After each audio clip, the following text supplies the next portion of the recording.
አዲስቅኝት መቀመጫውን በቶሮንቶ ካናዳ ያደረገ የመረጃና የመዝናኛ የሚዲያ አገልግሎት ነው።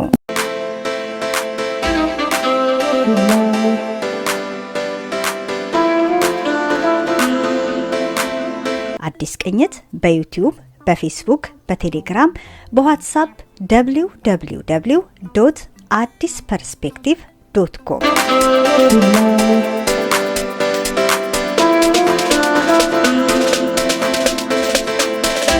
ሐሙስ በቀጥታ የሬዲዮ ስርጭት ከ2 PM እስከ 4 PM ከዳንኤል ስፔክትረም ስቱዲዮ በሬዲዮ ሬጀንት ላይ ታገኙናላችሁ።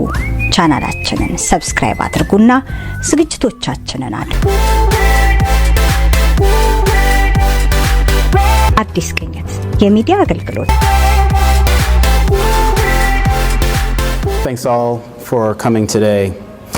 Today marks the first visit to the American Giving Center here in Addis, and I'm deeply honored.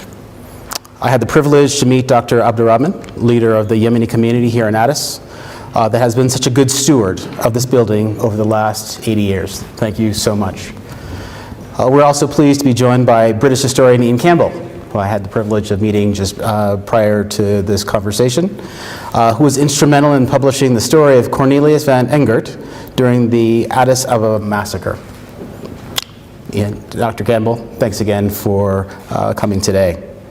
I'm heartened by the former American Legation building's long-standing role as a school for the Yemeni children here in Ethiopia for these many years. While there is still work to be done, as you can all see, it's good to see the renovations completed by our embassy last year have addressed some of the building's most pressing needs.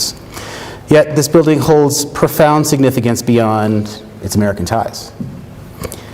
87 years ago, horror unfolded outside these gates, as many of you here know.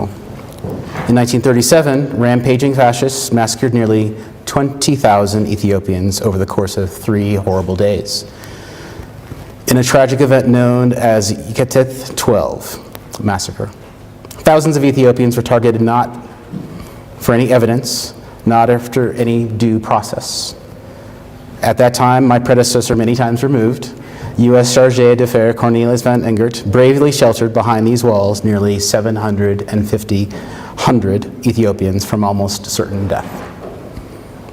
I'm incredibly proud and humbled by the actions of Chargé d'Affaires van Engert and hope to carry forward his respect for the human right to life, dignity, and respect. Regrettably, many people across Ethiopia and across the globe continue to face the same fear that Ethiopians did 87 years ago here. Bandits, armed groups, and at times government security forces act with impunity in carrying out violations of these very same rights to life, dignity, and respect, reflecting a disregard for due process and the rule of law. Reflecting on Chargé d'Affaires van Engert's courage and moral integrity, I urge all actors across the country to remember the lessons learned from Yekatith 12.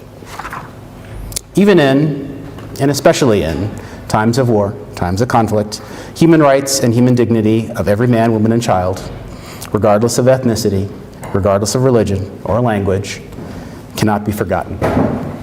The dignity of every human, and especially the safety of civilians, must be protected, especially in times of conflict. Thousands of Ethiopians paid the ultimate price 87 years ago because of their humanity was erased. Ethiopians know this much better than I do. Americans know this, the world knows this. Today, Ethiopia faces internal strife, and every country has a legitimate right to defend itself. But how a country defends itself reveals its character and will undoubtedly determine the course of future conflict and, more importantly, social cohesion today and going forward. Moreover, as armed actors continue to pursue political objectives through violence rather than dialogue, conditions remain ripe for abuse. Those conditions in which armed groups are attempting to achieve political aims through violence and the government's actions to oppose those efforts have an undeniable effect on political space. My country has experience with this. From the Civil War to World War I and World War II, my government has confronted these issues, balancing the need to protect human rights with the need to defend the state. So, With that experience, when we see reports that civilians across this country have been subject to extrajudicial killings, arbitrary detention, enforced disappearance, conflict-related sexual violence, and other abuses at the hands of a range of actors, we are deeply distressed, and those issues must be addressed with urgency and accountability, such as through a genuine, transparent, transitional justice process. Let me be direct. To those in Oromia, the OLA, you made a genuine effort to reach a deal at the negotiating table in Dar es Salaam. Don't give up. Make the effort to rebuild trust and seek the peace for which there is overwhelming public support. Too many people are suffering as the fighting continues. To those fighting in Amhara, to those that call themselves the Fano, please know that your rejection of dialogue does not serve you well. As in other parts of Ethiopia, it is innocent civilians who are suffering at the results of the continued fighting and battles. Many in Amhara are passionate that their cause is just. If so, you should make those arguments through dialogue and not violence. To those in Tigray, the TPLF, seeking to resolve outstanding issues such as internally displaced persons' return, I urge an inclusive, orderly, and dignified process that does not involve retaking the territory by force. Your full participation in national dialogue and transitional justice processes will be crucial to peace and stability, not just in your region, but throughout Ethiopia. To those whose responsibility is to govern the entire country, Ethiopia, the government here, the country has far more to gain through peace than on the battlefield.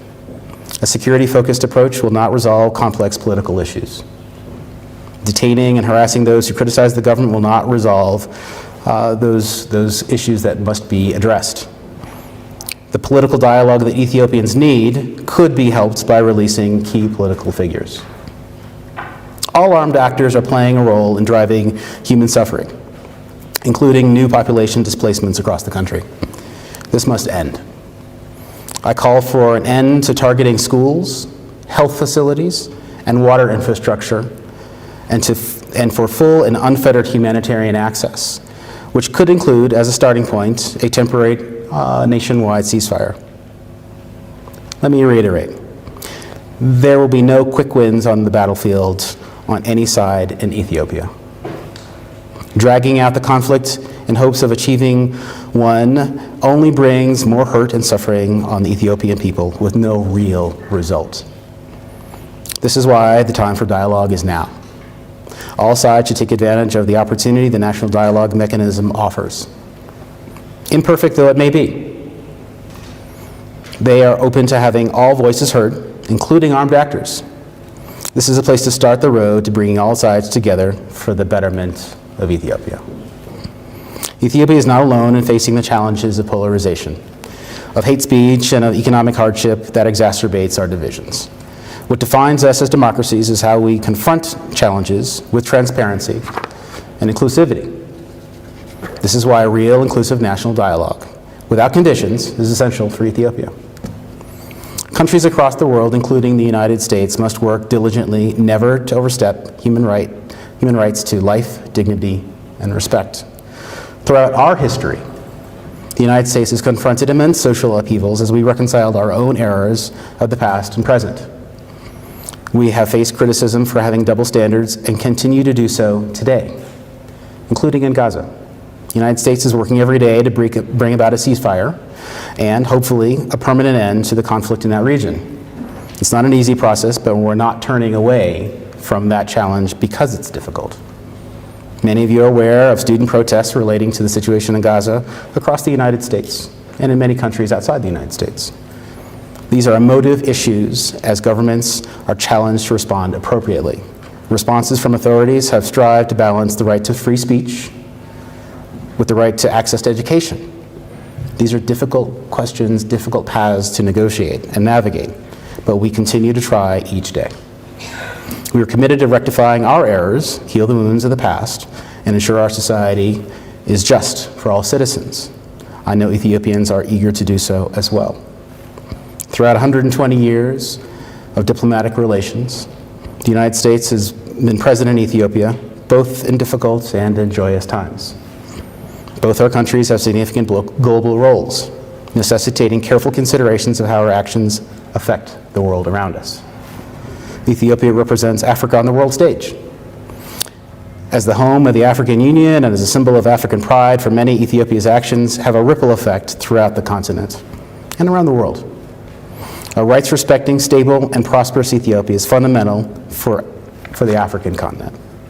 Let us strive to be inclusive, transparent, and consultative in how we approach challenges, forging a path to a more peaceful, prosperous world, not only for our populations, but for those in our neighborhoods and beyond.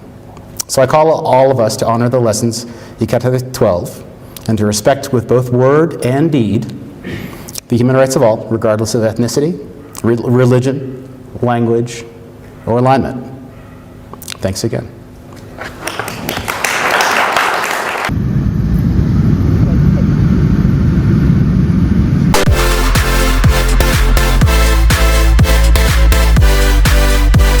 አዲስቅኝት መቀመጫውን በቶሮንቶ ካናዳ ያደረገ የመረጃና የመዝናኛ የሚዲያ አገልግሎት ነው።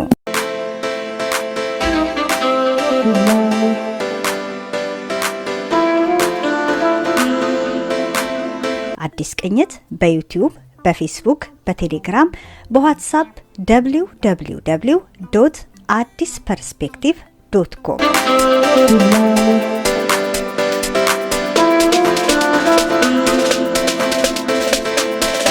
ሐሙስ በቀጥታ የሬዲዮ ስርጭት ከ2 ፒኤም እስከ 4 ፒኤም ከዳንኤል ስፔክትረም ስቱዲዮ በሬዲዮ ሬጀንት ላይ ታገኙናላችሁ። ቻናላችንን ሰብስክራይብ አድርጉና ዝግጅቶቻችንን አድምጡ። አዲስቅኝት የሚዲያ አገልግሎት